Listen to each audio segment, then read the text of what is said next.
Salve Maria Imaculada! Meus irmãos, neste vídeo de hoje eu irei ler uma história, uma interessante história que o Beato Alano de la Roche nos conta. A ilustríssima Lúcia de Espanha. Existia na Espanha, no tempo de São Domingos, como narra no seu Marial João do Monte, uma mulher muito devota, que desde a juventude servia Deus e a Virgem Maria no seu saltério, o Rosário, na doutrina e na exortação do mesmo Beatíssimo Domingos. Esta Lúcia nasceu de uma família famosa, mas era muito mais esplêndida pela fé. Ela, tendo-se casado com um soldado, concebeu e tendo engravidado enquanto os infiéis invadiam o reino de Granada. Um soldado devastador matou o seu marido, com a permissão de Deus, e ela foi arrastada prisioneira, com muitas outras, às terras dos infiéis, e vendida como escrava para o serviço de um ferocíssimo tirano. Ela tornou-se escrava dos escravos. Realizava a cada dia humildes trabalhos. Nem os ímpios a economizavam, porque estava grávida, mas com agressões e torturas a golpeavam frequentemente. Chegou então o tempo do parto. Na meia-noite do Natal do Senhor, sem que ninguém soubesse, esta foi abandonada em meio aos bois e às ovelhas, como um jumento.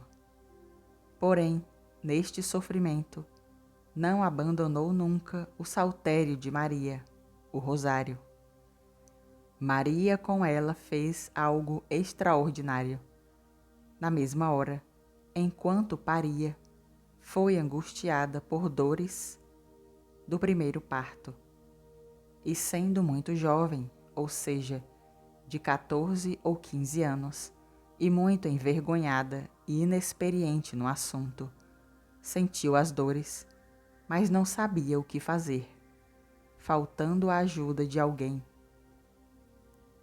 Como pôde, pegou o saltério de Maria, e porquanto a dor a permitisse, na noite começou a saudar a Virgem Maria. A rainha da clemência, que não sabe fechar as suas vísceras, aqueles que a servem, está ao lado da angústia.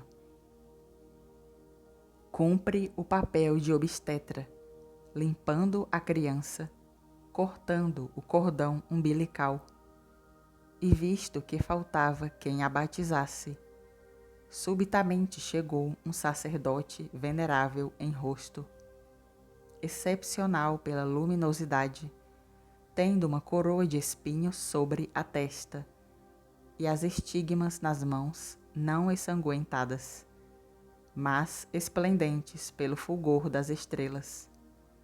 Ele vindo com o diácono e o subdiácono e com a crisma sagrada, batizou a criança e a chamou Mariano. Maria, Mãe de Deus, tinha a criança, e assim pelo nome de Maria, madrinha de Lúcia, foi chamado Mariano. Se maravilhava Lúcia, e pela maravilha se esqueceu da dor. Batizada a criança, Maria entregou o filho a Lúcia, dizendo: Eis, filha, o teu filho, te consolas e perseveras. Te prometo que logo te vem ajuda do céu. E assim a visão desapareceu, e Lúcia permaneceu com o filho na estala simples, alegre pela visão. Se surpreendeu que toda a dor tivesse desaparecido e se sentiu mais forte do que nunca. Pegou então seu filho e o colocou sobre a palha, como Maria fez com seu filho Jesus no presépio, entre as ovelhas. Lúcia permaneceu ali até o dia da purificação da Virgem Maria, exaltando sempre Maria no seu saltério. E subitamente, na manhã daquele dia, chegou a ela um jovem, esplendente em rosto, que disse: Visto que, ó filha, não te purificaste segundo o uso dos cristãos, te prepares para a purificação segundo o uso dos fiéis. Esta disse: Senhor, aqui não existe uma igreja, nem um sacerdote, nem um povo fiel.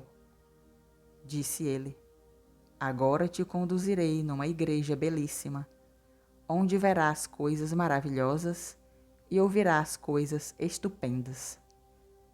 E por causa desta prescrição, Lúcia, levando entre os braços a criança, seguiu o jovem. E entraram numa igreja belíssima, onde foram ao seu encontro Madalena e a Santíssima Ana, mãe de Maria, as quais, pegando Lúcia pela mão, a levaram até o coro. Feito isso, apareceu a gloriosa Virgem Maria, que disse a Lúcia: És bem-vinda, filha. Muitas vezes me apresentastes o filho através do meu saltério, e agora te apresento a ele para a tua purificação com teu filho. E Maria a pegou pela mão e a introduziu nos portões, onde existia a sede imperial de Maria, e ordenou de sentar junto ao grande altar.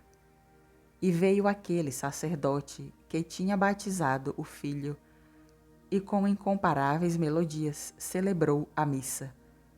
E quando chegou o momento do ofertório, Maria ordenou a Lúcia primeiramente de oferecer o círio dado a ela.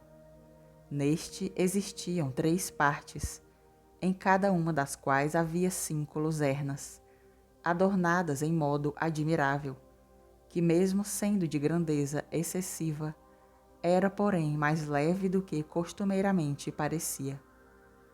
Visto que também surgiu uma questão entre Lúcia e Maria, quem primeiramente entre estas beijava a mão do sacerdote pontífice. Enfim, Maria obrigou Lúcia a beijar primeiramente, dizendo: Hoje tu fostes purificada. Por muito tempo eu fui purificada. Antes então foi oportuno que tu beijes a mão. Portanto, Lúcia beijou a mão divina de Cristo celebrante e depois Maria.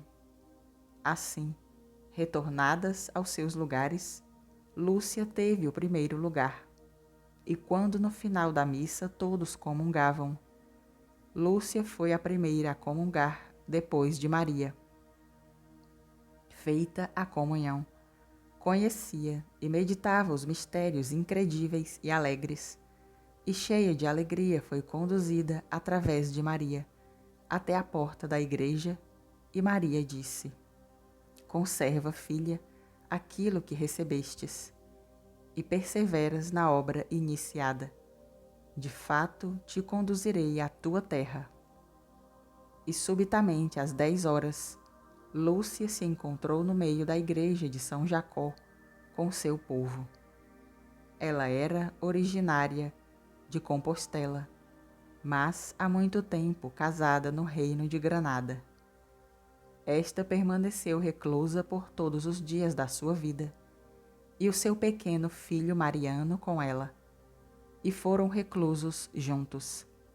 E depois da gloriosa morte da mãe, a qual alma a gloriosa Virgem Maria conduziu com grande alegria à felicidade eterna, Mariano permaneceu aqui como eremita, notável em todas as virtudes, temendo a glória mundana e permanecendo sempre ao serviço do saltério da Virgem Maria, com muitas revelações.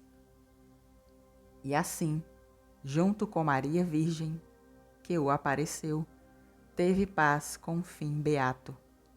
Por isso, ó mulheres e crianças, avisados deste exemplo, louvais Maria Virgem no seu saltério, dizendo sempre Ave Maria.